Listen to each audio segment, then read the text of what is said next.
before I say anything, I want you all to know I support TBI, and this is a terrible, terrible thing, but I also support the Constitution. And I support the right of our citizens, responsible law-abiding citizens, to have access to medications and so on and so forth that makes their life easier.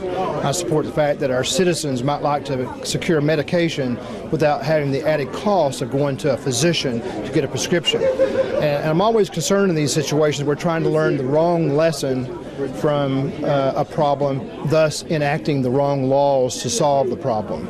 So the hybrid bill does in fact say if it's contraindicated, you get a prescription.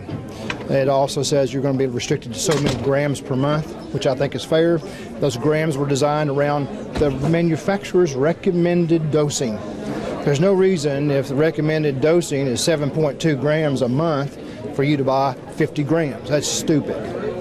So as we go through this, what you're probably going to see me call a special meth subcommittee meeting. That's what the members we were just talking about, because this is extremely detailed and it's essential that we get it right as best we can.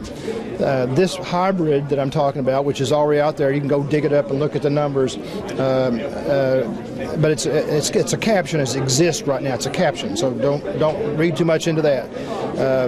But as we step through this, we'll get some sort of solution moving incrementally onto the playing field of the TCA.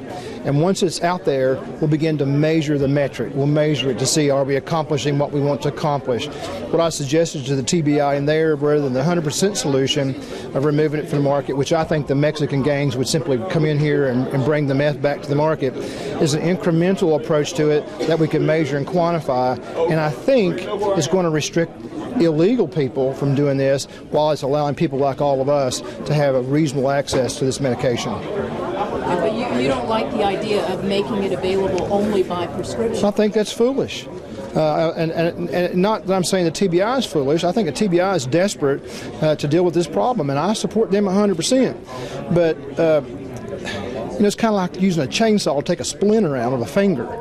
We're not going to do that. Just remember, anytime we enact laws, we're enacting laws for law-abiding citizens. The bad guys are going to do stuff anyway. And anytime we enact a law, it diminishes each of us in some way.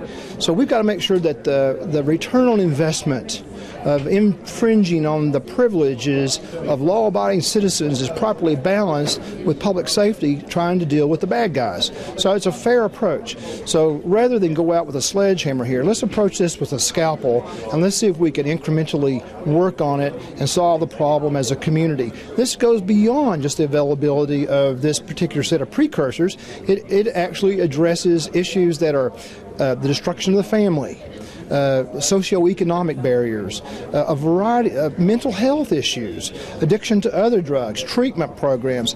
There's a box load of tricks and things that we should consider. And I know the TBI has been working on it diligently, and they've considered many of these things. But just like they've got a responsibility, the legislature has got a responsibility of standing in the gap where the Constitution and the rights and privileges of law-abiding citizens are about to be touched in order to do something that seems expedient and appropriate. So though I support them 100%, the effort of what they're trying to do, and you all know me, I'm an anti-drug guy, anti-DUI guy. I'm right there with you. But this requires a delicate touch as we move forward to try to solve the problem. And it's not just a precursor problem. And you heard what I asked him in there, tongue-in-cheek. Well, let's put the Coleman fuel behind a prescription. So that's tongue-in-cheek, of course. But there's many, many components. Lithium batteries. Why not put that into some correlated database to see who's buying lithium batteries and the precursor and Coleman fuel?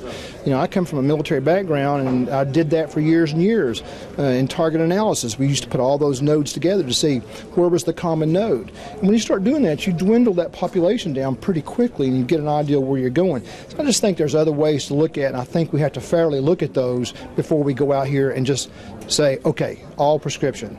And my closing comment on that, how did that work for us on OxyContin? Do we still not have OxyContin on our streets? Is it still not coming from Florida and all over the place? It is. So is the prescription the solution? Maybe not. And I think that's the question we got to discuss.